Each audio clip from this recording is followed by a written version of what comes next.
How do the stories we carry shape who we become and how we connect to each other?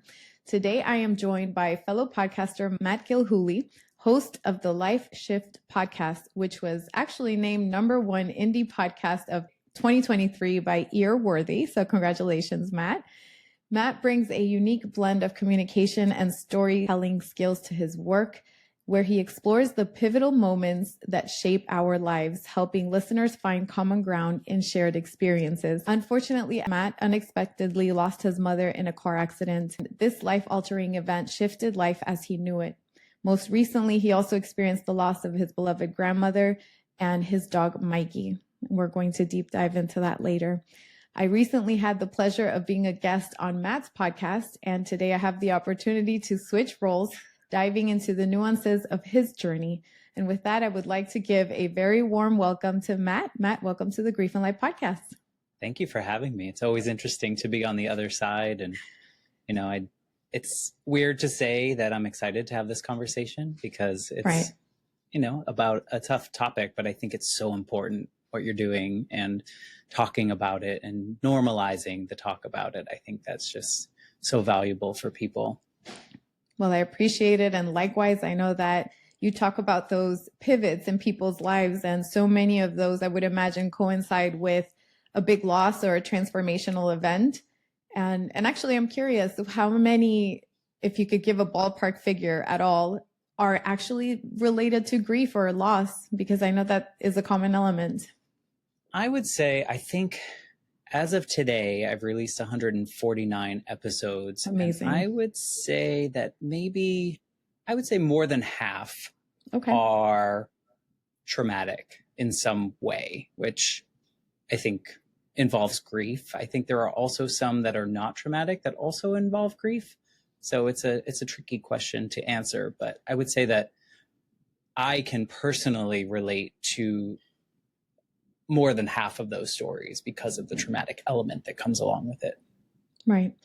And there is an element of, well, your stories began with a traumatic event. So say as much or as little as you feel comfortable about that 8-year-old version of you who experienced this big life change and loss. Sure. Yeah. I think at this point I'm 43 now. So it's been a long time since my mom died, so I think it's not re-traumatizing in that way. And I guess that's good and bad or indifferent. I'm not sure how to describe that, but yeah, I was 8 years old. My parents were divorced. My parents lived in separate states. I lived primarily with my mother, and I had a really great relationship with my mother. She was really all I knew. I knew my dad, but he lived thousands of miles away, and I would see him, on holidays and those kind of things. And at this particular time, my mom was dating a man. She was kind of like finding herself. She was early 30s. She was 32.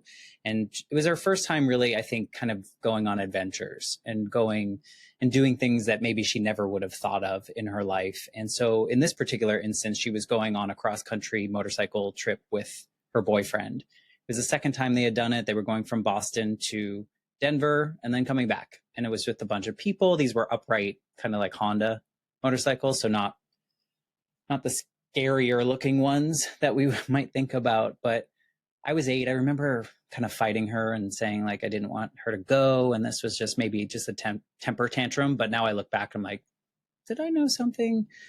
So I was going to say maybe a part of you had an inkling in hindsight. In hindsight, yeah. And I also think like she was 32. Was she going to listen to an 8-year-old having a temper tantrum telling her not to go? So I can't really think about that. But I was visiting my father in Georgia, and she went on her trip and we communicated. It was a day that I was doing a normal thing during the summer. So my dad had to work, but I was going to camp and he would pick me up after work. And this day, his boss's wife showed up earlier in the day to pick me up and bring me into the office. But it was very odd because that never happened before, but also it was very quiet driving there. And then I remember kind of walking into the office and not many people were like looking up or talking. It was just very quiet in there as well. And they brought me into my dad's office and he had to sit me down and he sat on the other side of the desk and he had to tell me what he says are like the hardest words he's ever had to say in his life, that my mom had died due to injuries from this motorcycle accident in Buffalo, New York. And she died a few hours after the accident. Her boyfriend had died at the accident scene. And at that moment, I think like nothing that was envisioned for my life was ever going to happen, in my opinion. Everything kind of ended. I think also in my dad's life and his visions for me kind of ended in that moment. And so that was really what I look back on as my life shift moment and kind of the reason my podcast exists. Did you have the awareness as an 8-year-old of this, my life is never going to be the same? Or is that something that you now have words for as you've processed things through the years? I would say, I mean, it's been 35 years. So I would say that it's probably more of the latter. I think it's something that I've reflected on. I don't think at 8 years old, you really have a concept of death. I mean, I think you understand it on a surface level, but I don't think you have the wherewithal to kind of embrace that and understand what that really means and how much that's going to change things. It felt like a whirlwind though, because I knew, because everything, I wasn't like in my home. I was never going home again. So I mean, we went into my home, but we were just like marking things that we wanted to take with me to move to my new home. I wasn't going to go to school with the same kids again. So all those pieces felt very traumatic because nothing that was comfortable anymore for me existed. Like I couldn't sleep in my own bed again. I couldn't, go to my school with my classmates and see my friends again. I mean, the family members around me were the same, but they were all grieving. So they weren't the same, like they were processing things in different ways. So I think I had the feelings of like loss and confusion and like everything was different, but I don't know that it was attached necessarily to her death specifically, like understanding how final that was. Does that make any sense? Absolutely. And I'm just, trying to imagine, even as an adult with the words and the current understanding, that would be so incredibly difficult. You don't realize exactly the magnitude of what happened for some time. It wasn't just your mother, it was life as you knew it. It was everything about my life. And it was, I had a relationship with my father, but it was different. He wasn't my full-time parent. My parents had been divorced for years. And so in those formative, like 5 years old to 8 years old, like most of my time was spent with my mother. I saw my dad. I loved my dad. It was all those things. But now I had to create a relationship with this man who was now going to play the role of both parents. And he was going to do it full time. And neither of us really knew what we were doing. Plus, he was trying to grieve as an adult. He was in his mid-30s. And he's also trying to help or guide an 8-year-old through whatever he's doing. And so yes to the whirlwind question. The couple weeks, like going up there, waiting for the wake, waiting for the funeral. I remember little snippets of that. And then I remember being thrust into my new life because this was like 1989. People weren't talking about things. It was like, here's your new school. Here's your new bedroom. Here's your new everything.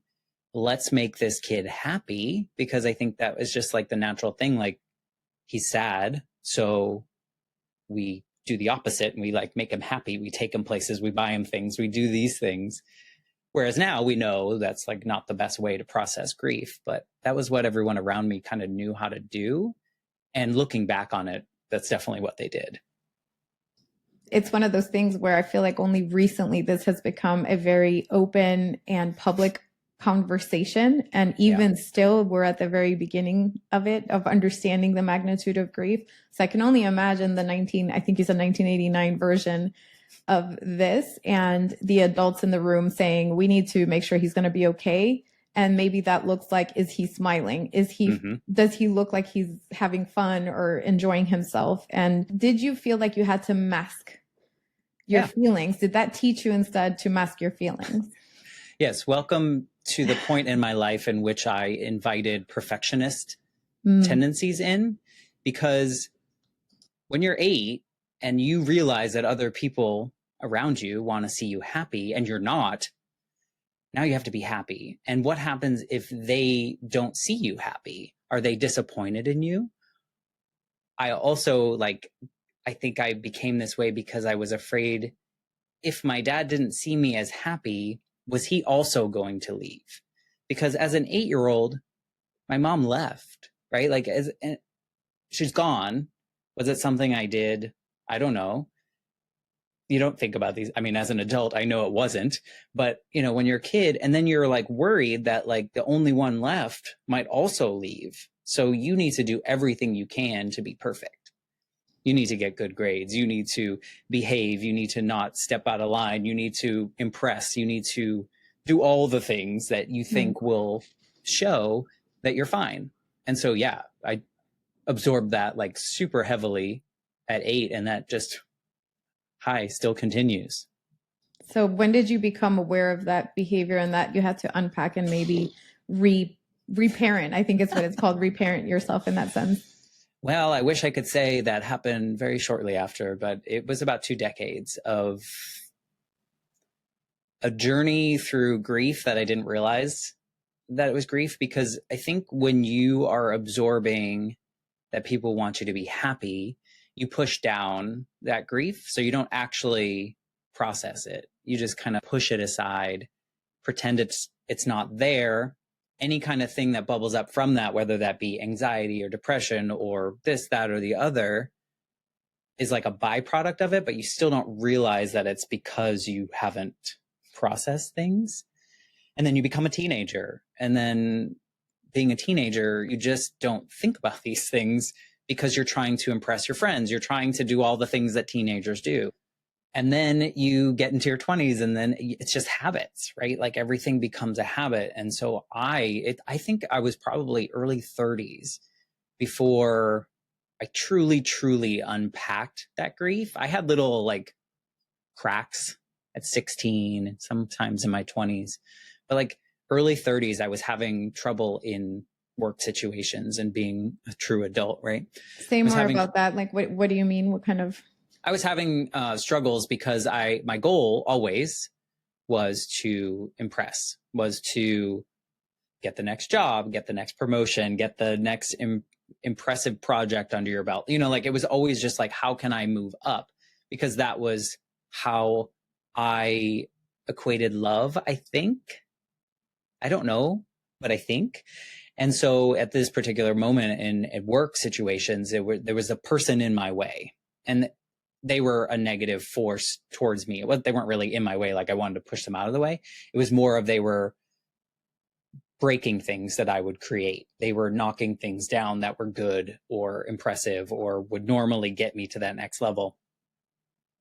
So I was really struggling in a work situation, not because I was failing, but because it was really frustrating. So I was like, I need to go talk to somebody. Mind you, I've never thought that about my grief journey. Like it was always my story. It was always like, think about teenage kids that like do your mom jokes. And it was always, my response was, I just used it. It was like a crutch. It was like a tool. It was like, they would say your mom jokes and I would say, well, she's dead. And then they would feel really bad. And then it would just be something I did. And so at this point I was like, I got to go talk to someone about work. And of course you got to go through the trials, right? Like you got to find a therapist that aligns with you, that is the right vibe, that's the right everything. You're like, I'm depressed, work sucks, all these things, like help me. I'm a helpless 30-something-year-old. I don't know how to fix this. And so I went through a bunch. Some were like, here's some drugs to take, here's some this. And I'm like, I don't want any of that. I just need to like figure out how to process this.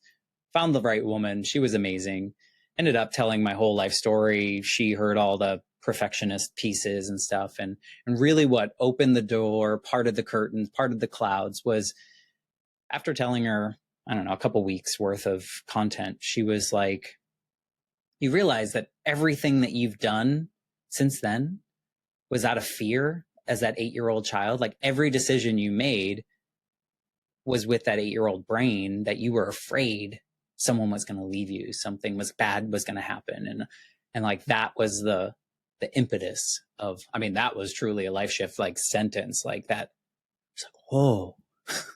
And that's when like all the regret comes in. How pivotal was that? How does that shift literally how you view your life and how you view every interaction in retrospect, the motivation behind, this person might be doing something to take away from me, right? Like instead of viewing it as, oh, this person is just doing whatever they do at work. Or well, the work situation, that one, I don't know. I think back on that time period and I was like, well, maybe that was just a lesson.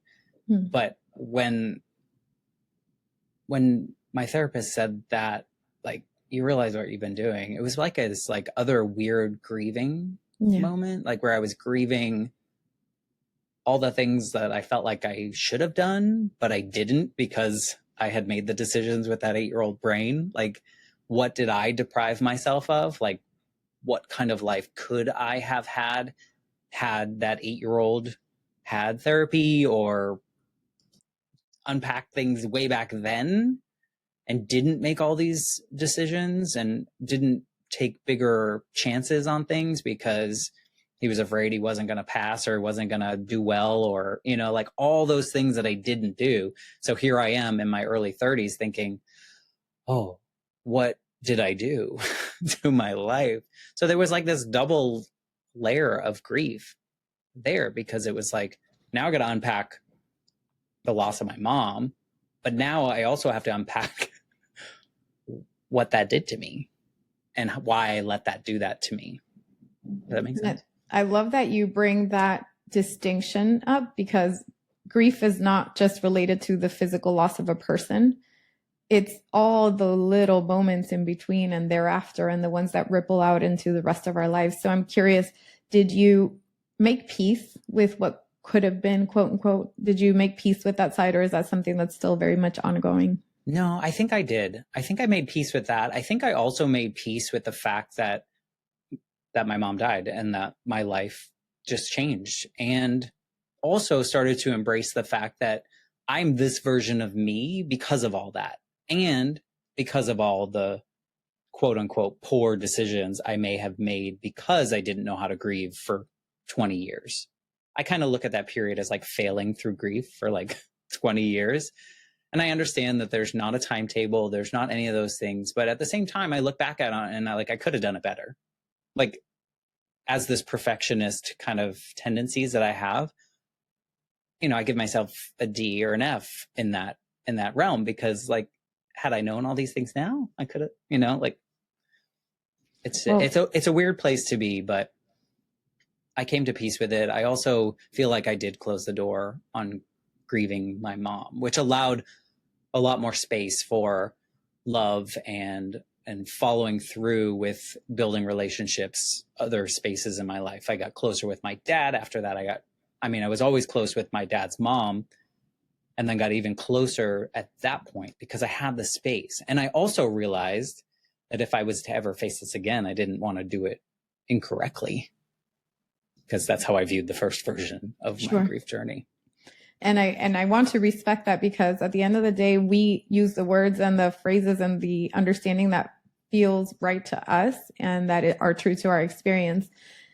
And you said you closed, I'm trying to remember the phrase, you closed the door on grieving your mother, something to that effect. What does that mean? What does that look like? Was that in practice, or was that something you just felt with time? I think there was something in my brain, more so than my heart. Like I said, like in my teens and 20s, I really used the lack of grieving or the death of my mother kind of in a negative way, like in a crutch-like way. And I would also use it as an excuse. So if anything bad happened, it wasn't my fault. It was because my mom died. If anything good happened, it wasn't because I earned it. It was because my mom died. And so it became this really toxic look at it. And to your point earlier, you grieve these things that you don't have. Of course, I grieved her not being at my graduations and like at important events or birthdays and things like that. But losing her so early, I also don't remember my mother that much, because you don't have that's not a ton of time to like really solidify a lot of memories. And you're also not like super cognizant of like storing those memories, you know, because you don't understand death. She was 32. Like, sure, it felt old when I was 8, but once I turned 32, I was like, oh, this is not old at all. What do I know? It became this like idea of something. And when I had that conversation with a therapist, it was kind of like, you can let all that go. Like, it's part of your story. It's made you who you are, but it's not an excuse. It's not a reason that anything you do now, or it shouldn't be a reason for anything that you do now. I guess the Life Shift podcast came from it, but at the same time, it didn't become this like crutch or this tool or like it was before. Like, it had just, I put that in storage, like I don't need that anymore. It wasn't part of my story anymore to weaponize it, if you will. Well, thank you for explaining that. And that's actually a fascinating point, because we can reframe the loss of our person as an excuse to do or not do certain things. It's such a fine line, right? Because I can always tell people in grief, if you don't want to go to this party, if you don't want to do this activity, then don't.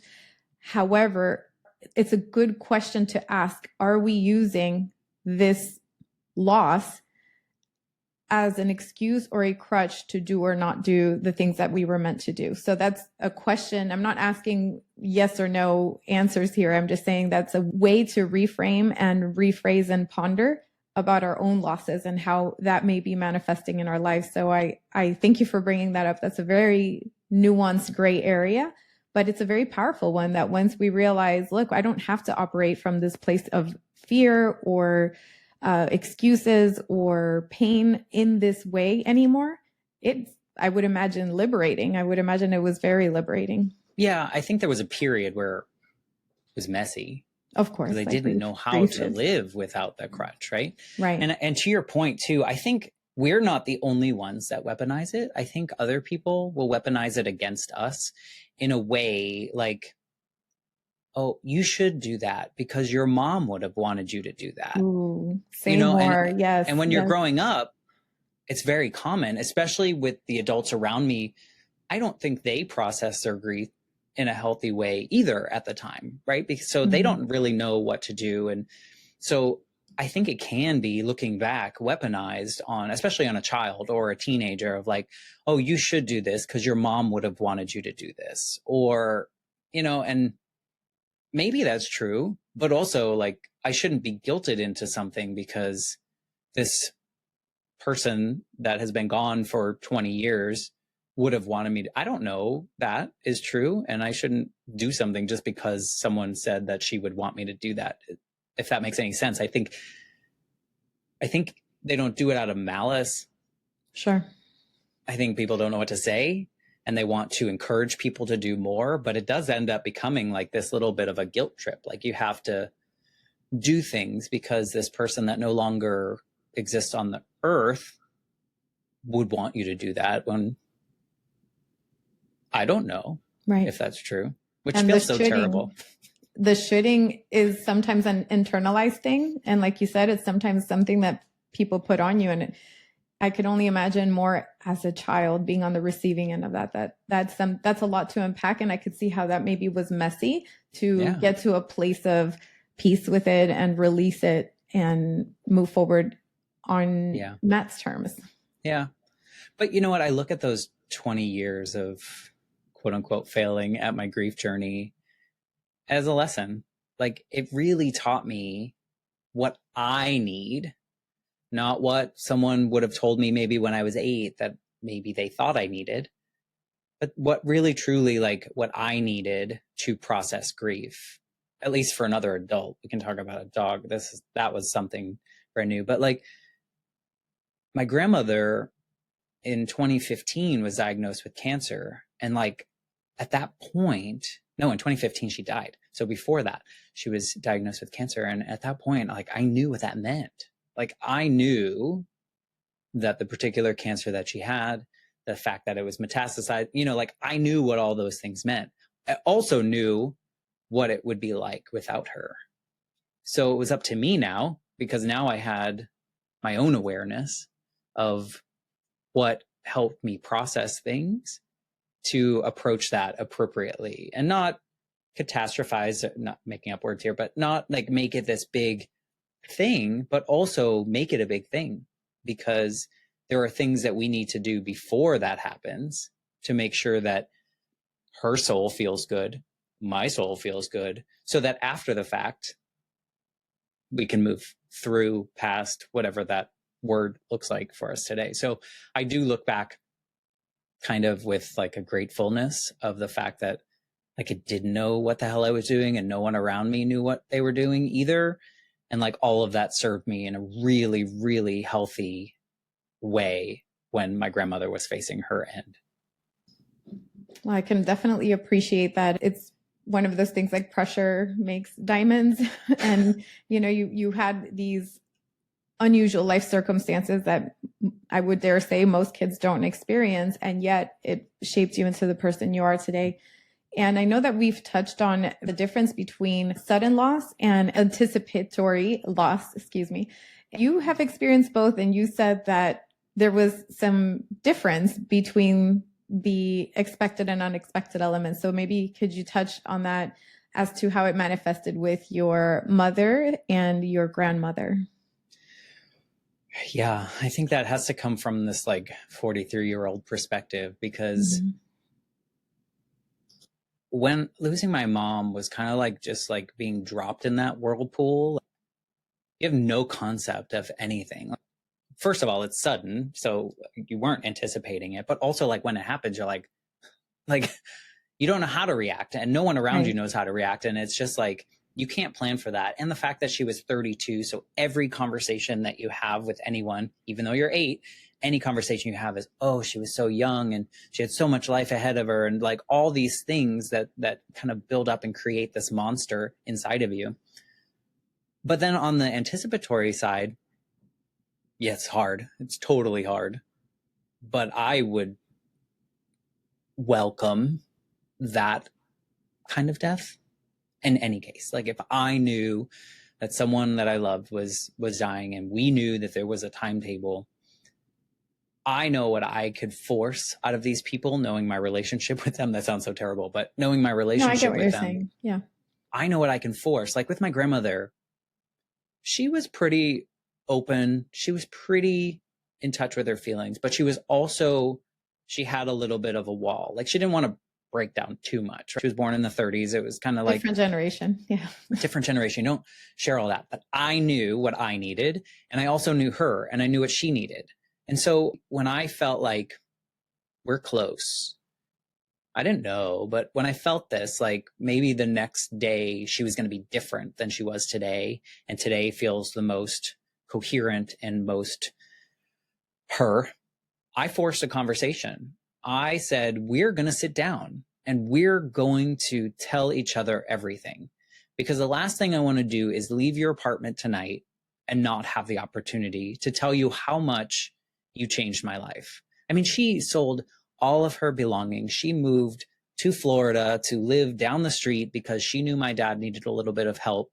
She knew I needed a mother figure in the way that she could provide. Like she did everything for me. And I knew it was my responsibility to let her soul know how much she did for me. I'm not super religious. I'm not religious at all, I should say. But I knew she was. And I knew that she needed that. And we had like the best conversation. Was it the hardest conversation I've ever had? Most definitely. But it was like the most raw, real conversation that you could ever hope. You know, you think about these people that you go to these funerals and people have the eulogy and they say all these nice things. And you're like, these are all the nice things that I would have said at the eulogy. And now I don't have to, because I said it directly to her face. And she was able to say the same things back to me. We were able to apologize for any little things that we did that annoyed each other throughout the years, but truly just showing how much we meant to each other and having that back and forth. I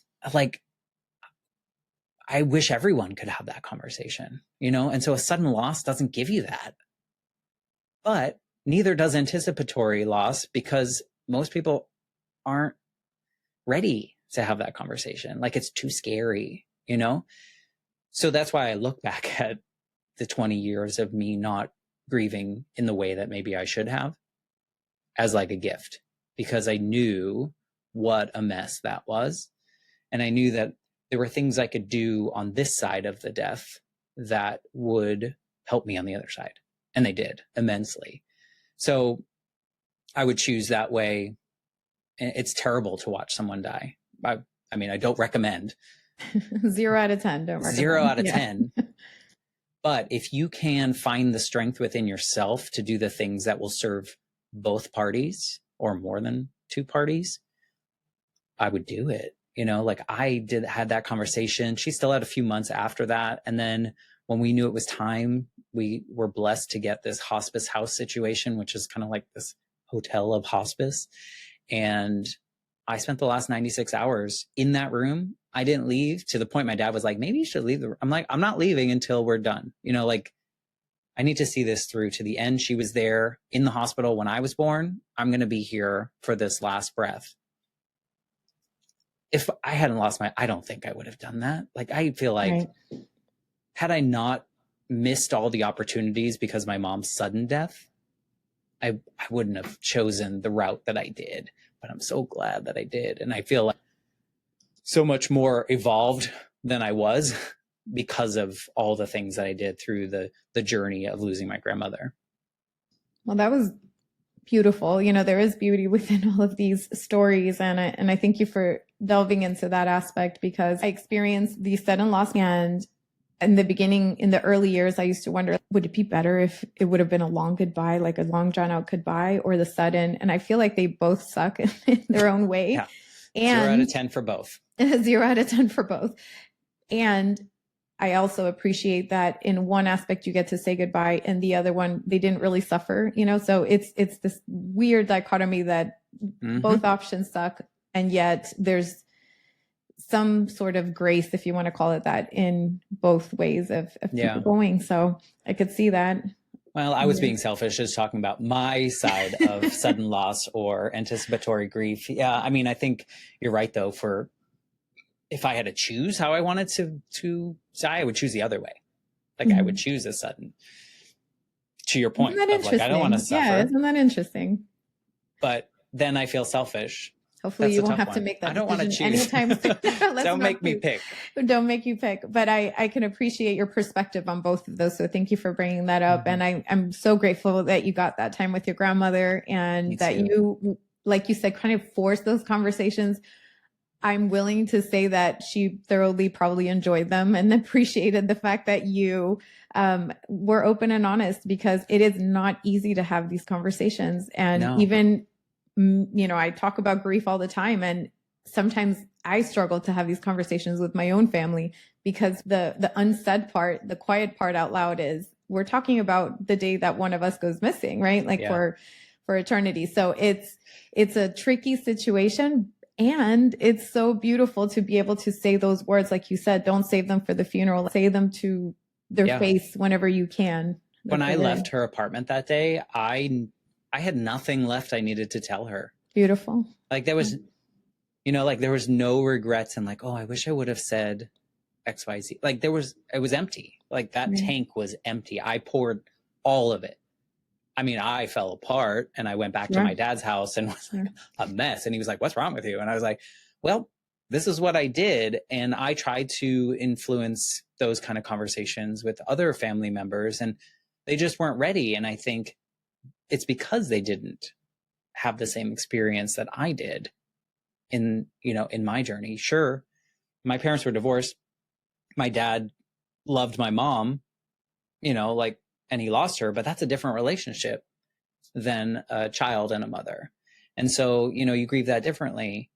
This was his mom. He had never lost a mom before, so he doesn't know what that's like. And so it was hard to influence those kind of things. And I hope they did it in their own way. That's not my business. I think that they can find the spaces, but I did try to encourage it. But to your point, I think people are just scared to have that. I don't think it's that they can't do it. I think they can. It's just really scary. It's like, well, why? Am I saying this is the end? Let's wait till the very last minute, and we don't know when that could be. Exactly. Would you say that you have a better relationship with your dad in terms of being able to speak openly on these topics now? Yeah. I think so. I think he's of a different I know he's a different generation. So he has a different upbringing. He has a lot of traits of my grandmother, and he has a lot of traits of his father, and he's more traditional. So, I think he's more in touch with his feelings now, having lost his mother. I think that kind of does something to people. Sure. We're very open with each other now. We really developed a really great relationship once I became an adult, which I think is probably the case of a lot of father sons, and then I was going through hidden grief, essentially, or maybe it was not hidden, but for me it was hidden. Other people probably saw it. So yeah, we have a really great relationship, and I'm thankful, because I think if my mom hadn't died, I would not have the relationship that I have with him now. So you kind of have to look at these silver linings in a sense that there are positive things that can happen from traumatic events. It's just how we use them and how we look at them and reflect upon them. We're not saying like we're glad it happened, but there are things that can happen because of that can also be positive. It's being able to hold that both and. It's being able to hold that this is true and this is also true, and this sucks and this also sucks, and it's all part of life. And otherwise you'd hate your whole entire life. Like exactly. If I would, like it was 8. I was 8. So then does that mean everything that happens after is garbage? It can't be. No. And, I am a firm believer, it's personal belief, that part of grieving well, whatever that means, I don't think that's like a thing, but part of... Well, I gave myself a D, so... I would say you did pretty darn good. I wasn't there for all of it, but it sounds like you did the best you could. And it's about expanding our capacity to hold the magnitude of life's experiences. And it sounds like you did that beautifully. And along the way, you also found your voice, quite literally, with the podcast. And, that was later in life. That wasn't necessarily as a teenager or a young boy, but those versions of you led you there. So maybe talk to us a little bit about how that evolved and how you became the host, producer, creator, founder, all the things. What are we supposed to call ourselves? Podcast. Yeah. I look back and I reflect on this grief journey. I think I mentioned the cracks. I think when I was about 16, we had this personal narrative assignment in our English class, and we had to write something. And this I can remember as like really the first time that I wrote about the moment that my mom died. And it was kind of like that first crack in letting something out, like a bloodletting, if you will, in a sense of I wrote about I think even it starts with like the hour and the minute and how many days into the year and what minute was and all these things of when she died. And I think maybe that was the first time I put that to paper, and then just talked about that journey and then what it looked like after the fact, and reflecting on the funeral and things that happened at the funeral and things that came from that, and kind of thinking about how I could reframe that. Kind of left that alone, but it was like this first moment of like expressing myself in a way that like broke me open. I think to the point where I had to take some time off, like a day off of school or something. Like it really affected me in that way. And then since then, like starting at 16, and then like every so often I would start to write, and I would just like for myself, I would just kind of like stream of consciousness writing to get things out, because I didn't feel safe enough to say them out loud. I think that I wasn't in that space yet. And then after this therapy moment, I started sharing things more, where maybe the previous version of me, or even my father, would be like, you probably shouldn't share that stuff. Only show the shiny parts, only show the good parts. And I was of the opinion that twofold, it helped me by putting this out there, because things seem to be a lot scarier and messier in my head than they are when I put them on paper or say them out loud. But the second part is that there are people out there that will read that, will connect with that, will feel seen, will feel less alone, will send me a message behind the scenes saying, thank you for writing that. I feel the same way. I can't tell everyone, but whatever it may be, whether I'm having a bad day, whether I'm feeling depressed, whether it's anxiety, whatever it is. So it kind of evolved from that. I felt like I was just trying to like get it all out. Like it was been bottled up for so many years that I just like, I'm a human, I'm a human, I'm a human, I'm a human, everyone. Like, don't forget, I'm not just happy. Like I can be all the things. I can be sad, I can be mad, I can be happy, I can laugh, I can cry, I can do all the things because I'm allowed to, because I'm a human. And I think growing up in the 80s and 90s, you're kind of taught that boys have to do certain things. Like you can't cry. Boys don't cry. And I'm like, I cry all the time and I'm proud of it. You know, like it's fine.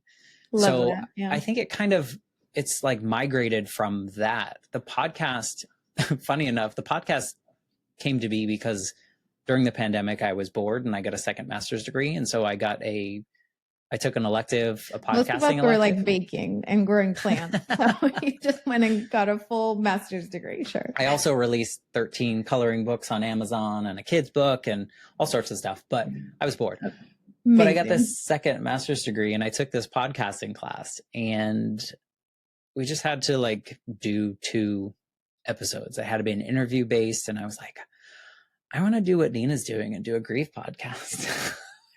Like I really did. I just wanted to talk about my grief. And then I was like, wow, that's really depressing. Totally no understand. offense.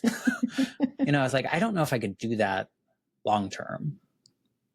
I think I could, but I don't know that I could serve enough people in that way, knowing me. I feel like I would burn out.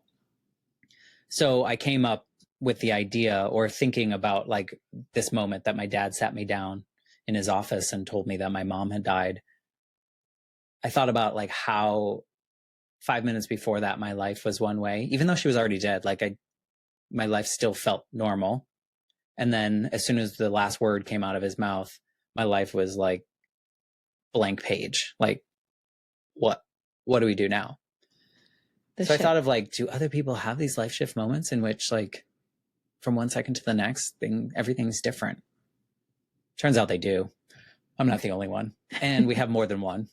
And although it feels like we're the only ones going through this whenever a big pivot happens, but yes. Exactly. And so, you know, like it all started from an assignment. And then I just started with like some friends that I knew had like these life shift moments, whether that was a friend of mine whose husband died in a plane crash, or, you know, someone that was diagnosed with a disease and that changed everything, or, you know, whatever it may be. So I started with people that I knew in my circle, and then it just started like doing its own thing. And to this point, I mean, what is it? I don't even know what today is, but I haven't looked for a guest in over 2 years for my show because, like you said, people feel very alone in their circumstance. And now the more that people are hearing other people talk about these life shift moments or these losses or gains or whatever it may be, they want to share it more and they want to feel like, oh, someone helped me feel less alone. Maybe I can do the same for someone else. And so here I am. I just get to be, you know, the conduit of, you know, medium that people can share their story. And I just listen. But it really helps me on my healing journey. I'm sure for you, you might feel that in some of the conversations in which someone's story or something that they say kind of, not that we need it, but it validates our feelings about 100%, certain things. Yeah. And you're like, oh, I thought I was the only one that felt that particular way. Right. And I've just been so blessed to have all these people, including yourself, to come on a show with a stranger and like pour out all their feelings and cry and share things they've never shared with anyone before. And like, who am I? But maybe this whole journey that I've been on has allowed me to hold the space for other people. So I'm just so thankful for the Life Shift podcast.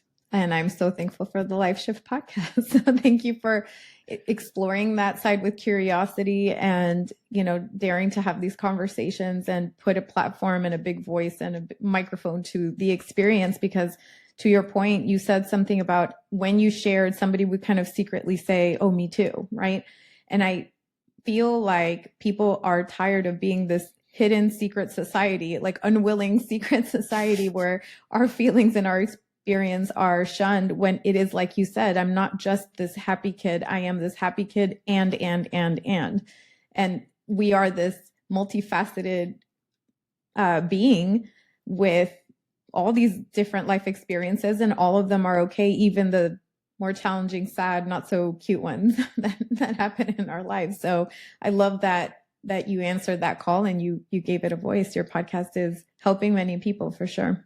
I hope so. And I hope that people don't feel like forced to come out of hiding if they don't want to, you know, Right. like I think that's the beauty of podcasts is they can be anywhere, everywhere, at any time.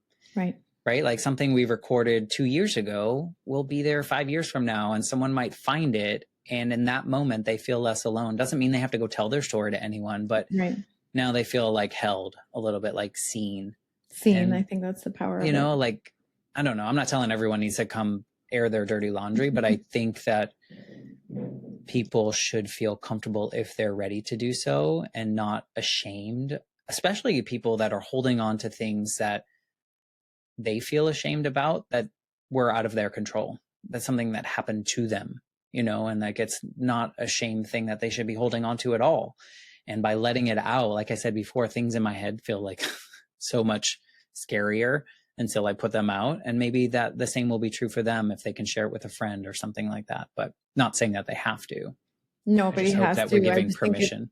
I just think it's nice to give that permission, to give that space and to hold it for them. I think that's beautiful, and it's very powerful and healing for many of us.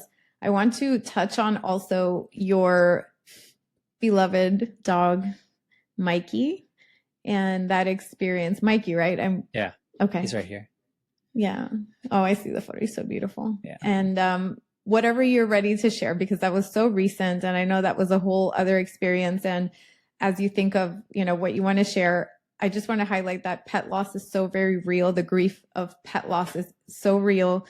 And some people have said it's like losing a family member because of the closeness, the habit of seeing them as like a everyday part of your life. So who was Mikey to you, and what this experience has been like grieving him? Yeah, that is, to your point though, pet loss is something that maybe before I experienced it, maybe I brushed off like other people do. And I think it should be more shared and people should feel more comfortable. I think people are like, oh, it's just a pet. But to your point, it is like, it's like a family member. I think it's different than a family member. And in some cases it's harder, which is so weird to say out loud. But I got Mikey when I was like 29, I think. I got Mikey when I was 29, and this was before I had my little breakthrough with my therapist. So like he saw me when I was a hot mess. He saw me during the hot mess. We moved together. Like he was crazy, but in such a good way. And looking back on it, like he had a lot of energy, and he would think like maybe he also drank energy drinks like I do. And sometimes I would get annoyed by that. And I would think, wow, can you like calm down? Like someday you're going to calm down. He never did. And now after I've lost him, he just wanted to get like most out of every moment. And so if he could get somewhere quicker, he would, because then he could experience more of it. And it's like, I look back and I'm like, damn, I wish that over those 14 years I had realized that and not just been like, oh, he's crazy, you know, and like, these are the things that we learn from it. But yeah, that journey was really hard. It was something where I thought he was going to live forever just because he had all that energy. And then around the time he turned 14, he started noticing like leg shakes and things like that, and kind of brushed it off like, oh, it's just arthritis, it's whatever. And the last couple months, it was just like a noticeable change every day. And here I am like, okay, I lost my mom, failed at that, achieved it, the grief part. Lost my grandmother, did really great with that, like champ of grieving, like the best. I can handle this. Like, this is, you know, it's a dog. Like, I'll be okay.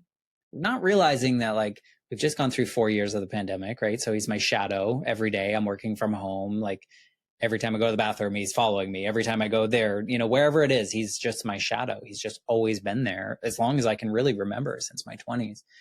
And we got closer, and we had to kind of make a decision, like, what do I do? Like, he's falling and he's not eating the same way. And like things are changing, and he's not sleeping through the night, and he's peeing in the house, and he's, you know, all these things. I'm like, oh God, like, what do I have to do? So Where's the manual for this?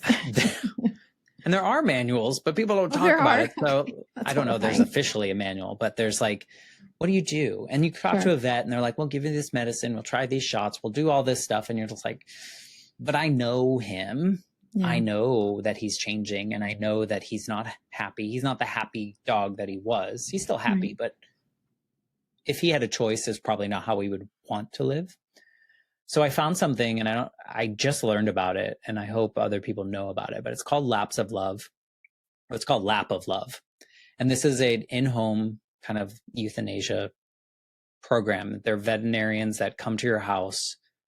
Instead of bringing your dog to a sterile kind of vet situation that they've always hated going to, you can make a comfortable choice. You can plan it so you can do all the things that you want to do. You don't have to wait until, they're dying and you have to rush them immediately to the emergency room and stuff. And this sounds really terrible to say out loud, but I talked to them and they were like, it's better to be a month too soon than a day too late when you have to make this decision, because the last thing you want to do is be in a panic because something bad is happening and you have to rush them. So when I kind of started, like, there were a couple things. He would start to get lost in the backyard and we get stuck behind bushes and staring at the wall and like very confused. And he would just constantly circle the couch at the end. And so I made the call and I had to I'm like, what do I do? And they're like, you do what you need to do. You're asking the right questions. You make the decision. That they were like the nicest people. So if you're ever in this situation, please, anyone listening, consider Lap of Love. It's just like, I've never met them more compassionate people. So the last day we planned it. I had his favorite humans come over the week before, visit with him.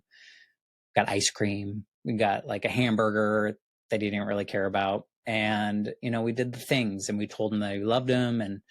And then they came over and they kind of went through the whole thing. And my other dog, Molly, sat by and she watched the whole thing, which was really interesting to experience.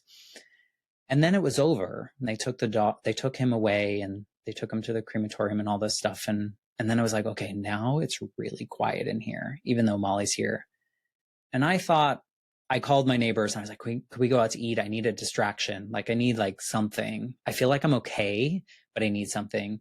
Did that. I'm like, I got it. Like I made it through. I did the right thing. I'm sad, but I also like feel like I'm going to get this. The next morning, all the routines are now changed. Yeah. And the loss was more than I could handle.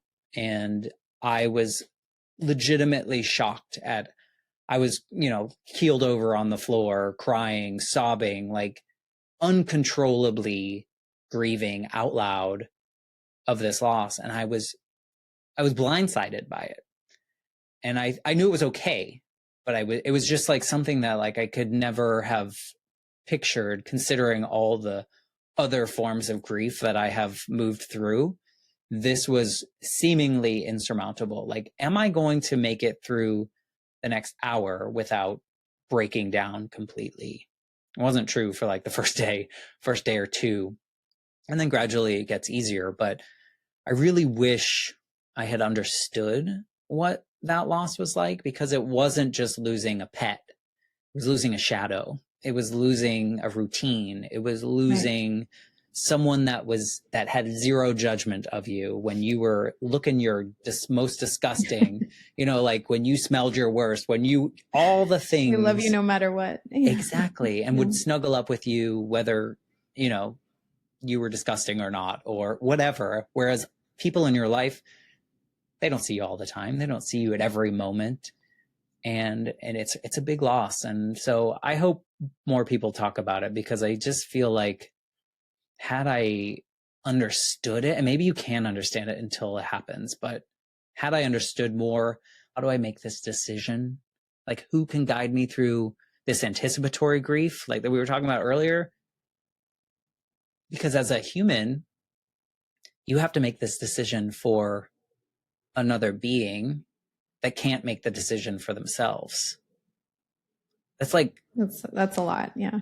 It's a lot. Yeah. And like, that's why that helped me. Like when that vet was like, better a month too soon than a day too late, because it really helped me realize that like, I have to think about his quality of life. I also have to think about my quality of life. Right. What does that end period look like for all of us? So it was really challenging. It was really unexpected. It was unbelievably different than losing a human being. And in some ways, in my experience, my personal experience, in some ways it was harder because you couldn't have that. Like the conversation that I had with my grandmother was one way, right? Like mine with my dog was one way. I could tell him, he couldn't tell me. We couldn't have that closure there. Was I making the right decision? So a lot of it was really, really difficult and surprising.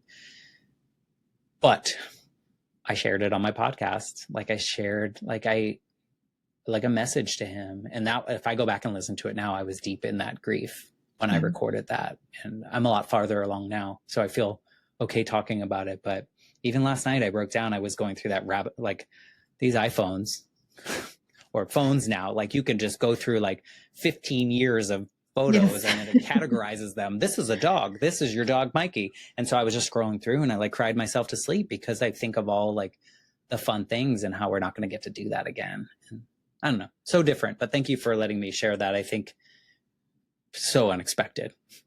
Thank you for sharing that. And we honor Mikey, your grandmother, your mother, and life, this beautiful, bizarre thing we called life, messy and beautiful and good and all the things. And I do want to, I am glad we took this time to talk about pet loss because it is such a huge part of people's lives. And I don't think it's given the place it merits. I have my sort of pandemic post loss of my brother / pandemic pup. And it's like you say, like you get these little creatures and they become such an integral part of your life. And I know I had a life before him. I know I existed without him, but I can't fathom life without him right now. And I have so much compassion for hearing you say, kind of give me chills, but just hearing you say I had to make this decision for him and you can't consult them. And am I doing the right thing? And I love that companies like Lap of Love, I think you said it's called, exist because what a loving way to do the most difficult thing you probably have to do, the most difficult decisions. And like you say, I love that you get to be home because at the end of the day, part of this traumatic experience is when you're in a very sterile, transactional, mechanical environment versus your home, like where they were every single day. Yeah. And I think I'm going to link their page onto the show notes as well as your episode and your podcast information, just so everybody can tune into all the parts that we touched on in this conversation so beautifully. I appreciate it. Absolutely. And we're sort of at the end here, and I want to give you an opportunity to say maybe something that's in your heart or in your mind or something that I didn't ask so that we can complete the conversation. Yeah, I think it's simple. I think we need to talk about it more, and that's what you're doing. I think that we're all going to go through grief, and it might not be from loss, like a person, could be a pet, could be something else, it could be a job, it could be like something that's really important to someone. And I think for so long, so many of us were forced to not talk about how we're struggling through that. And I think the struggle is what we connect with the most. I think that I often say on the podcast, like the valleys in people's lives are where I find the most connection. I can't connect in those peaks. I don't know what it's like to win an Oscar. And then maybe I never will, but I do know what it feels like when you can't get out of bed because something is just so hard. And the more that we tell those parts of our stories, not in a sad way, but just like in a realistic way, I think the more we give permission for other people to not feel ashamed about those things or to feel like bad that they're struggling through something, like that's just part of life. And like, if we share it and other people will feel less alone, they might also feel inspired to kind of move through it, you know? So I think keep doing what you're doing, but also just anyone listening, like just share your story with people, you know, and connect with others. Cause that's the way we make it through this crazy little thing we call life. No big deal. I absolutely love what you said about being able to connect and relate more to the valleys and the peaks. We get to be in the space of connection and alignment and just being able to see each other for who we are as humans and for this life experience. Thank you for that analogy. I'm going to hang on to that one. That was very good. And as a final question, what would Matt today say to Matt at 8 years old? Gosh. That's funny that you asked that, because that's what I ask my people essentially on my podcast. And I don't know that there's anything that I could say to 8-year-old Matt. I think that he would need to know that he was loved and he didn't have to do anything to earn that love from anyone around him. Like, he could just be and do things. And I don't know that I would understand that at 8. I don't know that I would absorb that, but I wish I hadn't absorbed some of those fear of abandonment issues and the perfectionist piece. And if I could just like plant a seed in his head and say, like, just be you, do what you need to do, have fun, and don't worry about failing or making mistakes, because that's part of life. I just didn't realize that. So I think I'd want to plant that seed. He wouldn't listen, but I would plant it. For later. Save this for later. And bonus question. Put this note in your pocket. You'll need this in a few years. Bonus question. What would Matt today say to Matt after Mikey, after losing Mikey? Just go through it. I think I did it right. I think I know now that all the feelings are okay, and that going out to dinner that same night was okay, because I was trying to protect myself, and like crying and breaking down the next day was okay. And telling people that I was a mess was also okay.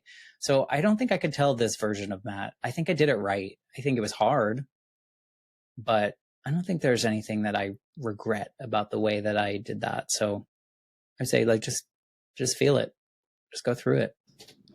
Beautiful. Well, thank you for sharing your story and what grief has looked like in all these different stages and all these different versions. And we learn from each one. So thank you so much for your time, for being you, for your amazing work. Please, if you're listening or watching, check out the Life Shift podcast. I'll link everything. And thank you, Matt, for all that you're doing. It has been an absolute honor to have you here today. Well, thank you for what you're doing. And thanks again. Thank you.